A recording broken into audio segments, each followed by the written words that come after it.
On the 52nd floor of the Aurora Group building, city lights reflected against cold glass walls.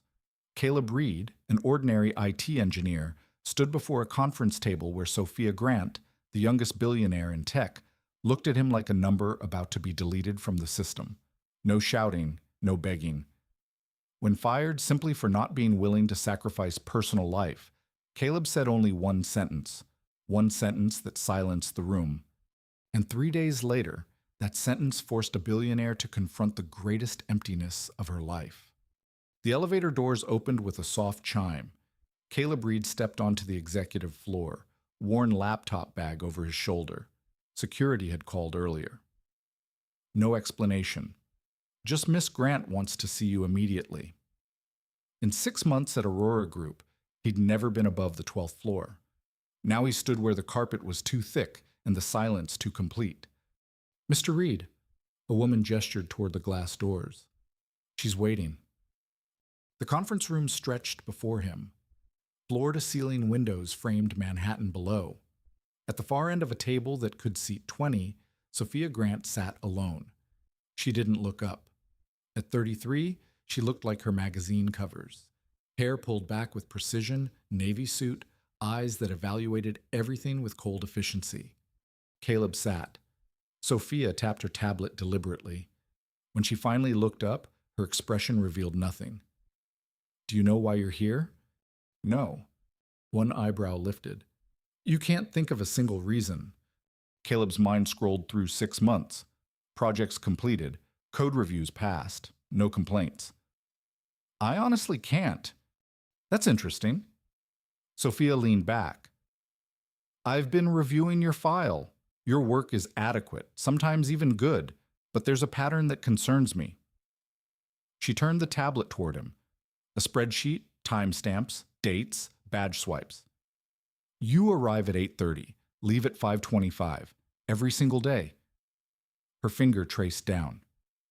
6 months, not one deviation. Caleb waited. Weekend logins, 0. Evening work, 0. Optional training at 6 p.m. You've declined every session.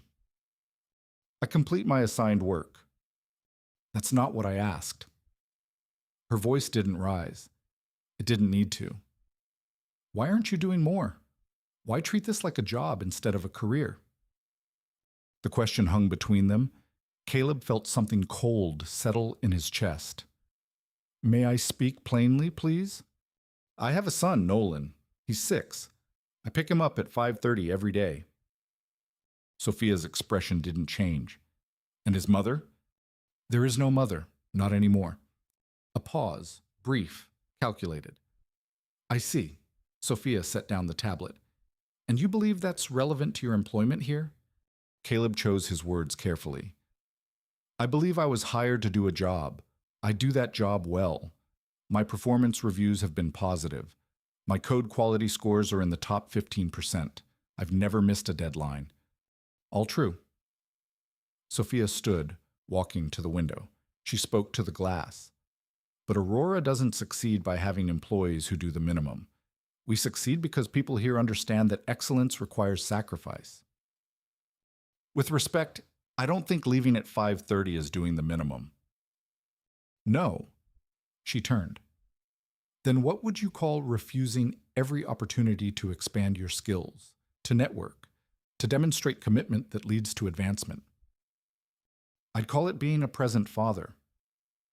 The words came out steady, firm. Sophia walked back, heels clicking against marble. Mr. Reed, I'm going to be direct. The people who thrive here, who build careers, who change industries, who matter, they understand success has a cost. They make sacrifices. They prioritize. I do prioritize. My son over my career, every single time. Something flickered across Sophia's face, too quick to read. She sat, folded her hands with precision. Let me tell you what I see. I see someone with potential who refuses to realize it.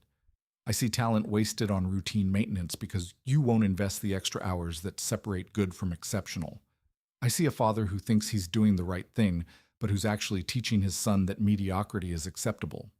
Caleb felt heat rise. He pushed it down.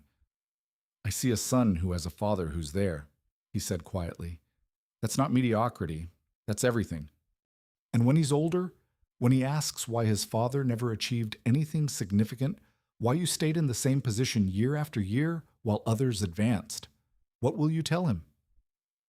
I'll tell him I was there for every dinner, every bedtime story, every scraped knee and bad dream.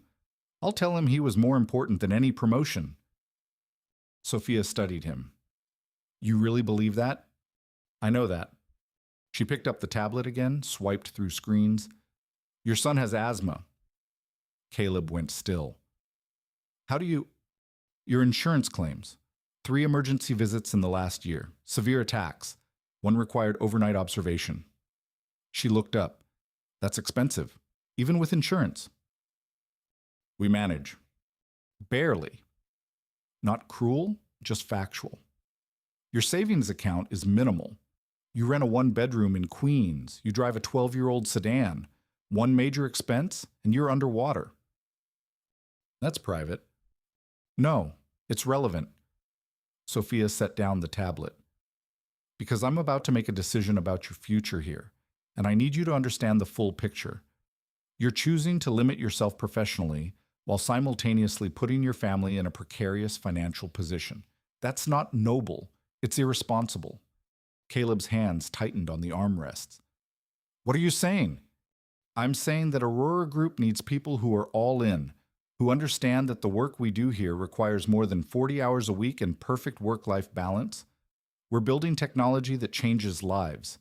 That requires dedication, obsession even. And I can't do that as a single father. You can't do that as someone who's already chosen something else as their priority. Sophia opened a folder, real paper, as if the weight of it mattered. She slid a single sheet across the table. This is your termination notice, effective immediately. HR will process your final paycheck. You'll receive 2 weeks severance and continuation of benefits for 30 days. The words didn't land at first. They hovered somewhere above Caleb's comprehension, too impossible to be real. You're firing me. I'm ending a professional relationship that isn't working for either of us. Because I pick up my son from school? Because you're not willing to do what's necessary to succeed here. Sophia's voice remained level, clinical. I need people who can adapt, who can stay late when a crisis hits, who can travel to conferences, who can be flexible. I've never said no to a project. But you've said no to growth. You've said no to development. You've said no to the very culture that makes Aurora Group what it is. But this isn't the right fit. Caleb stood too. His legs felt strange, distant. My son's insurance. His asthma medication alone costs... You'll have 30 days to find other coverage. I suggest you start looking immediately. There's nothing I can do? Nothing I can change? Sophia looked at him with something that might have been pity or disappointment. You made your choice when you decided your personal life was more important than your professional one. That choice has consequences. It wasn't a choice. It's my son. Exactly. She turned back to the window. You're dismissed, Mr. Reed. Caleb stood there for a moment. 3 seconds. 5. The entire city stretched out beyond the glass. Millions of people making millions of decisions. Most of them convinced they were right. He could argue. He could threaten legal action. He could break down. He could rage at the unfairness of a system that punished fathers for being present. He did none of those things. I understand, he said quietly. Sophia didn't turn around. Caleb picked up his bag, walked toward the door. His hand touched the handle. Then he stopped, not dramatically, not with the energy of someone preparing a speech, just a pause. A man who'd realized something needed to be said. Miss Grant. She glanced back, annoyed. Yes? I know my worth. I know I'm a good engineer. I know I'm reliable and skilled and valuable to any team that hires me. His voice was calm, certain. I can lose this job. I can find another one. But I can't lose my son. I can't get back the years I miss. I can't undo the damage of choosing a corporation over a child. Sophia's expression didn't change. You're right that I made a choice, Caleb continued. Every single day I choose him. And I'll make that choice tomorrow and the day after and every day for the rest of my life. Because at the end of all this, at the end of the meetings and the projects and the performance reviews, what matters isn't how many hours I logged or how high I climbed. He adjusted his bag on his shoulder. What matters is whether I was there when it counted. The room was silent. Caleb took a breath. I feel sorry for you, Miss Grant, because I don't think anyone's ever chosen you over their ambition, and I think that's the loneliest thing in the world. He left. The door closed behind him with a whisper. Sophia stood frozen at the window. The city lights blurred slightly. She blinked. The blur remained. For the first time in 15 years, she felt something crack inside the perfect armor she'd built. The elevator ride down felt longer than the ride up. Caleb stood alone, watching floor numbers descend. His reflection stared back. Mid-30s, brown hair needing cutting, eyes older than they should be. Fired. The doors opened on the 12th floor. Landon from database looked up. Upstairs? Caleb's voice sounded normal. I need a box. What? For my desk, to clear it out. Word traveled fast. By the time Caleb reached his cubicle, 3 people had stopped him. Yes, it was unexpected. No, he couldn't talk about it. Yes, he'd be fine. He wasn't sure about that last one. His desk looked the same as before. Coffee mug from Nolan, world's best dad in crooked handwriting. A spider plant. Photograph of Nolan on the first day of school, gap-toothed and proud. Caleb picked up the frame, studied his son's face. Worth it. Kendra from QA appeared. Caleb, what happened? Not a good fit, apparently. That's insane. You're one of the best engineers here. He looked at her. Kendra had 3 kids. She understood single parenting, the constant calculation of hours and presence. I'm okay, he said, and meant it. The box filled slowly. 6 months of work, lunch container, earbuds, USB drives. Landon returned with security, protocol. They watched him pack. He carried the box through the office, past the break room, past the conference room, past all the spaces where he'd been good enough, just not all in enough. The subway home was packed. Rush hour. Caleb stood with his box, watching people stare at phones, lost in private worlds. His apartment building looked the same. Mrs. Patel from 3B waved. Early today? Something like that. Nolan is at the Quinns playing with Finn. He climbed the stairs. The lock stuck. The hinges squeaked. Afternoon light made everything look smaller. 1 bedroom. Nolan got it. Caleb slept on a pullout. Not ideal, but the school district was good. The rent manageable. Caleb set the box down. Looked around. Fired. He'd have to tell Nolan. Explain that Daddy lost his job. But everything would be okay. See worry cross his son's face before forcing confidence. His phone buzzed. Text from Harper Quinn. Boys having fun. Pizza okay for dinner? Join us. Caleb typed. Thanks. That would be great. 2 hours before pickup. 2 hours to figure out how to explain that choosing Nolan had cost them everything. Friday afternoon, Caleb sat in the public library using free Wi-Fi to apply for jobs. 7 tabs open. Company websites, job boards, LinkedIn. The same process repeated. Fill in experience. Upload resume. Write cover letter. Submit into the void. 3 days since the firing. 3 days of telling Nolan Daddy's taking a break while his son showed concern. Too mature for 6. The severance gave them breathing room. 1 month, maybe 2. His phone rang. Unknown number. This is Caleb. Mr. Reed, Elena Vargas from Aurora Group HR. Caleb's hand tightened. Yes? Miss Grant would like to meet with you. Are you available this afternoon? 12 responses fought for space. 3 o'clock. Same conference room. Can you tell me what this is about? Miss Grant will explain. Will you be there? Caleb looked at his laptop. The application, section 6 of 8. I'll be there. Excellent. Security will have your name. She hung up. Why would Sophia want to see him? The question followed him through the subway, up the elevator, across the executive floor. Same conference room, same view, same distance between them. But Sophia looked different. Not disheveled. She'd never allow that. But something had slipped. Her hair less severe. Collar open one extra button. Small changes suggesting something fundamental had shifted. "Mr. Reed, thank you for coming." "I wasn't sure I had a choice." A slight tilt of her head, almost a smile. "You always have a choice. Please sit." Caleb sat. Sophia didn't reach for her tablet. She just looked at him, direct, uncomfortably long. "I need to tell you something," she said finally, "and I need you to listen before you respond." "All right. The reason I fired you wasn't about your performance or your schedule." She paused.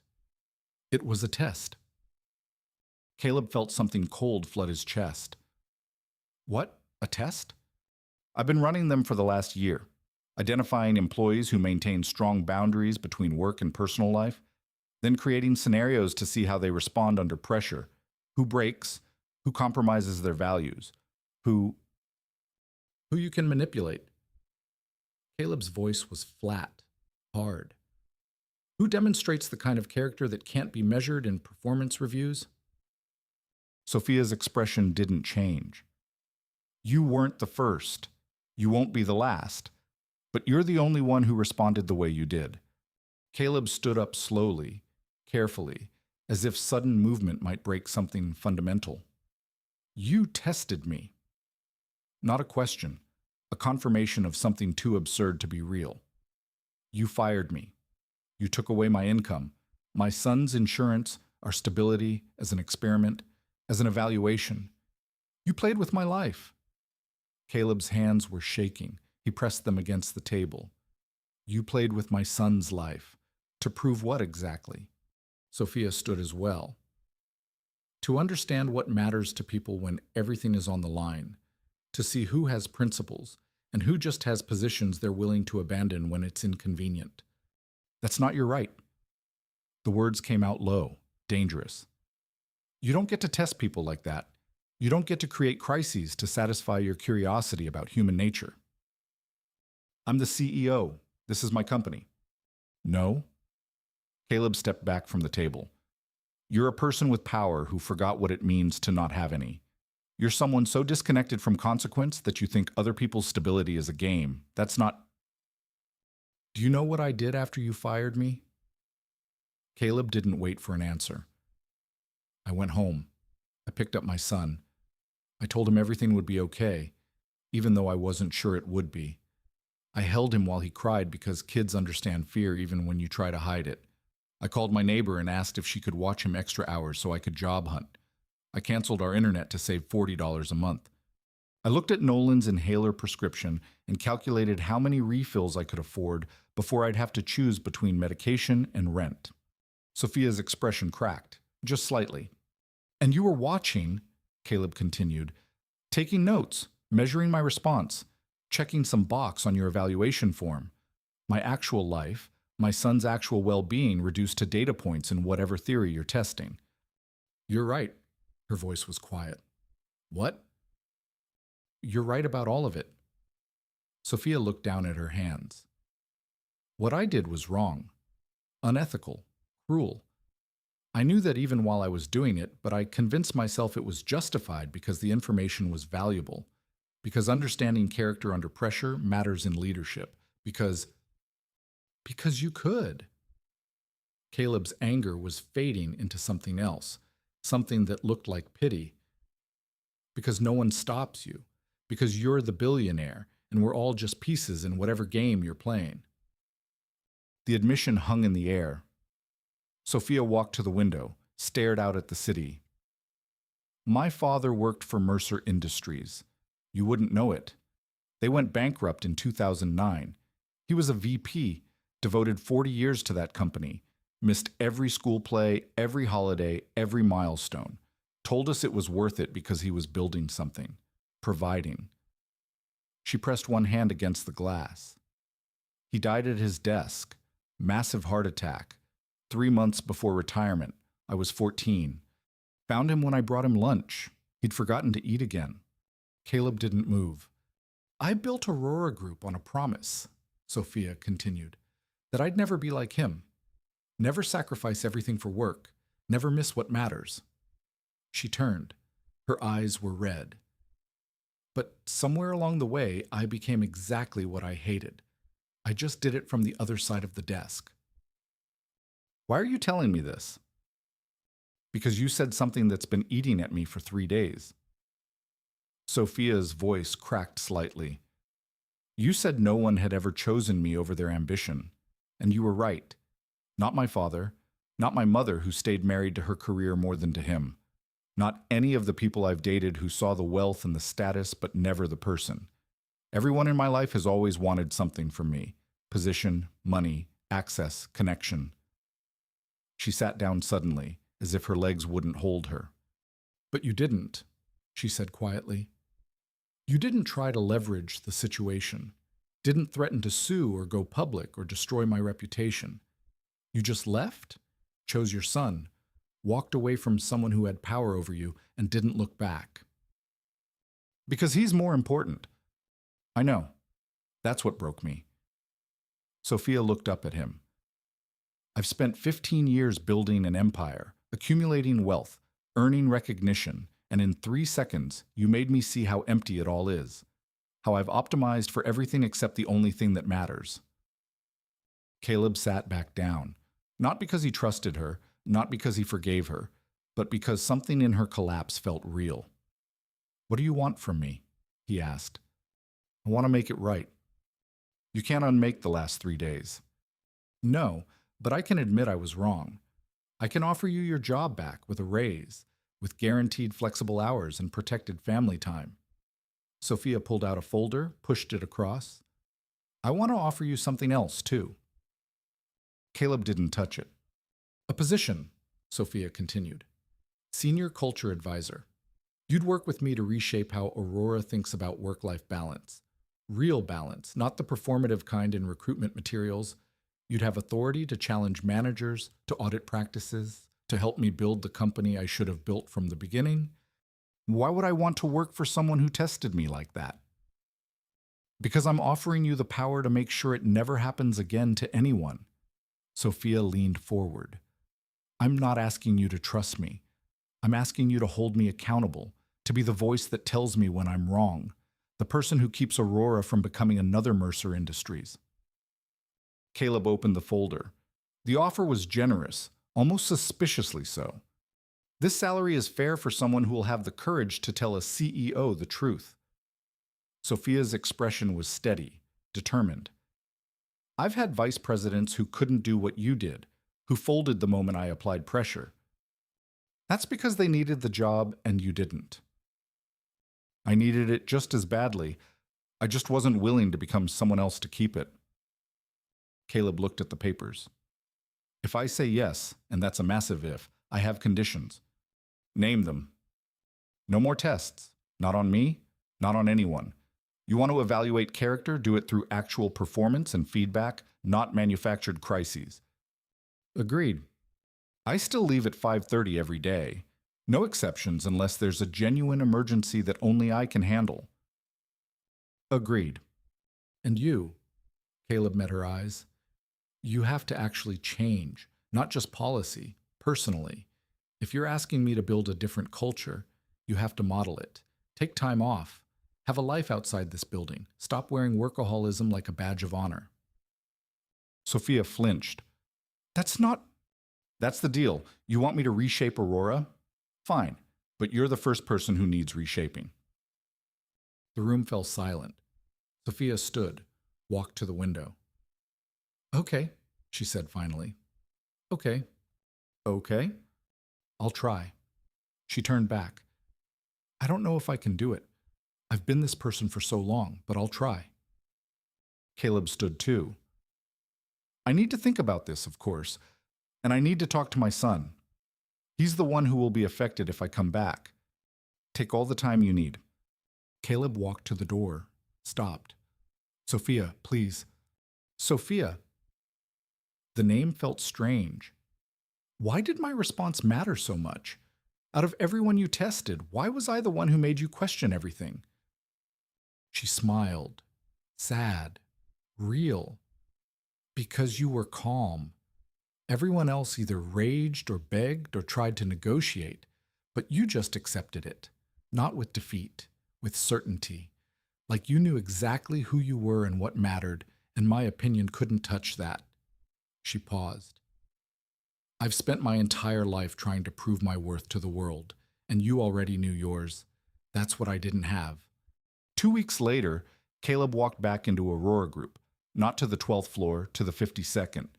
His new office had the same view, same floor-to-ceiling windows, same sense of the city spreading out like a promise. Elena from HR had sent the contract 3 days ago. Caleb's lawyer, a friend from college, had been shocked. This is the most employee-friendly executive contract I've ever seen. Just honesty, Caleb had replied. His first day back was strange. People stared. Word had spread. Fired, then rehired into senior leadership. The rumors were creative. His first meeting was with department heads. 15 people around a table wondering why an IT engineer was evaluating their practices. Sophia opened the meeting. This is Caleb Reed, our new senior culture advisor. He has full authority to review any department, interview any employee, and make recommendations directly to me. Those recommendations will be implemented unless there's a compelling legal or financial reason not to. A man in an expensive suit, Preston, VP of Engineering, raised his hand. What qualifies Mr. Reed for this position? He told me no, Sophia said simply. In a building full of people who say yes to everything, he had the integrity to say no. That's the qualification. Over the next 3 months, Caleb did something unusual. He listened. He sat in meetings, ate lunch in the cafeteria, talked to people at coffee machines and elevators. He asked questions, simple ones. How are you? What's working? What's not? What would you change? The answers formed a pattern. People were exhausted, afraid, caught between needing income and desiring life. They worked late because everyone worked late. They skipped vacations because taking time felt like falling behind. They missed their children's events and their own anniversaries because the culture demanded it. Caleb compiled his findings. 60 pages. No jargon, just data and stories, and the clear conclusion that Aurora was destroying people while calling it excellence. He presented it to Sophia on a Wednesday. She read in silence, absorbed each page like a blow. This is worse than I thought. How do we fix it?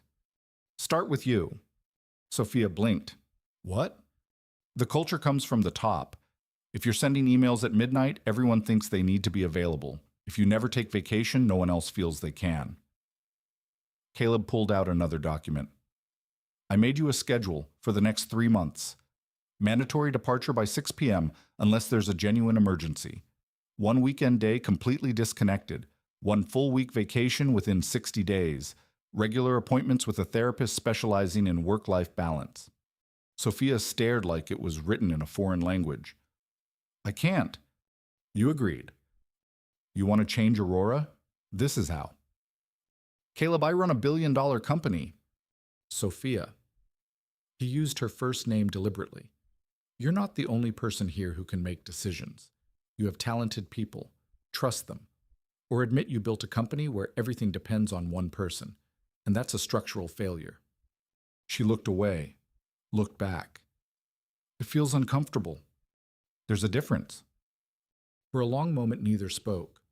Then Sophia nodded, once, sharp. Okay, let's try. The Aurora Group newsletter came out on a Friday in March. Company named Best Workplace for Parents by National Family Council. For the second year running, Aurora Group has received top honors for family-friendly policies, including flexible scheduling, protected family time, and a culture that values presence over performance theater. In a statement, CEO Sophia Grant said, "We used to measure success by hours logged. Now we measure it by quality of life. It turns out happy people do better work. Who knew?" Caleb smiled, reading it on his phone while sitting in Nolan's school gymnasium. Second grade spring concert. Nolan was in the back row of the chorus, wearing a shirt that was already too small. He'd grown 4 inches in the last year, lost 3 more teeth, developed an inexplicable obsession with dinosaurs that manifested in endless dinner conversations about paleontology. "Is that him?" Sophia whispered from the seat beside Caleb. "Back row, blue shirt. He looks like you. He looks like himself." The concert started. 22 second graders singing about spring with varying degrees of enthusiasm and pitch accuracy. Nolan saw Caleb and waved, grinned that gap-toothed smile that still melted every frustration. Caleb waved back. When the concert ended, Nolan ran over, hugged Caleb with the full-body commitment of someone who hadn't learned to be self-conscious yet. "Did you see me? I remembered all the words." "I saw. You were perfect." Hi, Miss Grant." Nolan had met Sophia twice before. Once at a company picnic Caleb had reluctantly attended. Once when she'd stopped by their apartment with materials for his school project. "Did you like the concert?" "I loved it," Sophia said, and meant it. They walked out together. The spring afternoon was warm, bright. Nolan chattered about the concert, about his friend Lila, who'd forgotten her lines, about the cookies his teacher had promised afterward. "Ice cream," Caleb suggested. "Yes," Nolan pumped his fist. Sophia checked her watch. "No." Caleb's voice was firm. "You scheduled the afternoon off. There are 15 people at Aurora who can handle whatever comes up. Come get ice cream." She hesitated, then nodded. They walked to the shop 3 blocks over, the one with the homemade waffle cones and the absurd number of flavors. Nolan debated his choice with the seriousness of a Supreme Court decision, eventually settled on chocolate chip cookie dough. They sat outside at a metal table. Nolan immediately got ice cream on his shirt. Caleb wiped it off with a napkin while listening to Nolan explain the difference between Brachiosaurus and Brontosaurus. Sophia watched them. Something in her expression, soft, distant. "You okay?" Caleb asked when Nolan ran off to throw away his napkin. "I'm trying to remember," Sophia said quietly, "if my father ever took me for ice cream after a school event. I don't think he did. He was always working." "Did you resent him for it?" "I thought I did, but really I just missed him." She looked at Caleb. "You're a good father." "I'm a present father. That's all it takes." Nolan came back. "Can I go to Finn's house? His mom said I could play until dinner." Caleb checked his phone. Message from Harper Quinn. "Nolan is welcome anytime." "Sure, buddy. I'll pick you up at 6. Nolan hugged him, ran off toward the Quinn apartment with the boundless energy of a 7-year-old who discovered the joy of independent plans. Caleb and Sophia sat in silence for a moment. "I have something to tell you," Sophia said. "Okay." "I'm stepping back, not completely, but I'm promoting Landon Chen to COO. He'll handle day-to-day operations. I'll focus on strategy and growth." She stirred her melted ice cream with a plastic spoon. "I'm also buying a cabin in Vermont, planning to spend long weekends there, learn to paint, maybe get a dog." Caleb smiled. "That's good. It's terrifying. That's how you know it's right." Sophia looked at him. "I never thanked you properly. For what you did, for what you said that day, for taking the risk of coming back. Or you're thanking me by changing. That's enough." "Is it? I destroyed people for years, built a culture that valued output over humanity. One shift in policy doesn't erase that." "No, but it's a start." Caleb finished his ice cream. "You can't undo the past. None of us can. You can only do better going forward." "Is that what you tell yourself about Nolan's mother?" Caleb went still. They'd never discussed it explicitly, the absence that shaped his entire life. "Sometimes," he admitted. "She left when he was 2, decided motherhood wasn't what she wanted. I was angry for a long time. Angry she abandoned him. Angry she made me a single parent. Angry at every family discount and school form that assumed 2 parents. But Nolan doesn't remember her. The only loss he feels is the one I create by being bitter about it. So I choose to focus on what we have, not what we lost." He looked at Sophia. You can't fix your relationship with your father. He's gone. But you can make sure the people in your life now, your employees, your friends, whoever you build relationships with, experience something different. Sophia nodded slowly. Aurora Group is doing better. Retention is up 30%. Productivity hasn't dropped despite reduced hours. Employee satisfaction scores are the highest they've been in company history. See? Turns out treating people like people works. Who knew? She smiled, actually smiled, not the practiced version from magazine covers. Something real. They stood, walked back toward the subway station. The city moved around them in its usual chaos of ambition and survival. Caleb. Sophia stopped at the station entrance. Yeah? That sentence you said, about knowing your worth, about not losing your son. She paused. That changed my life. I want you to know that. I know, because you're getting ice cream on a Friday afternoon instead of sitting in your office. He squeezed her shoulder briefly. That's how change works, one decision at a time. They separated at the platform. Sophia heading uptown to her apartment, Caleb heading back to Queens to pick up Nolan in an hour.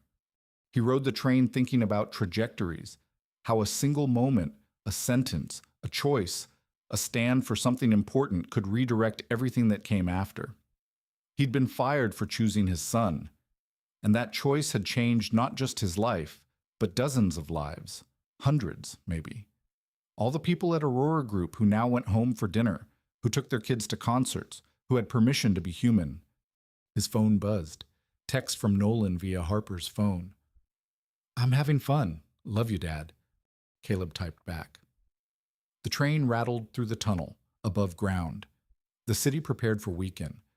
People leaving offices, heading home, making the 1,000 small choices that accumulated into a life. Caleb thought about Sophia learning to paint in Vermont, about the employees who would benefit from her transformation, about Nolan growing up with a father who was there. He thought about worth, not the kind measured in salaries or titles, but the kind you carry inside, the kind no one can fire you from, the kind you carry in your heart, the kind called being chosen. 5 years later, Aurora Group published a case study that became required reading in business schools. It documented the transformation from pressure cooker culture to sustainable excellence, charts, graphs, quantitative evidence. But professors always highlighted one part. The shift began with a single conversation. An employee who refused to compromise his values. A CEO willing to examine her assumptions. Recognition that true strength isn't about working longest. It's about living best. Caleb never read it. He was too busy. Not with work, though he'd been promoted twice. Busy with Nolan's robotics competitions, coaching Little League, the garden in their new apartment's community plot, dinners at Sophia's cabin where she'd learned to paint landscapes that weren't terrible, the life he'd chosen and kept choosing. One Saturday, he took Nolan to the park. They threw a football while joggers circled and dogs chased each other. Dad, Nolan called, can I ask something? Always. Was it hard when you lost your job?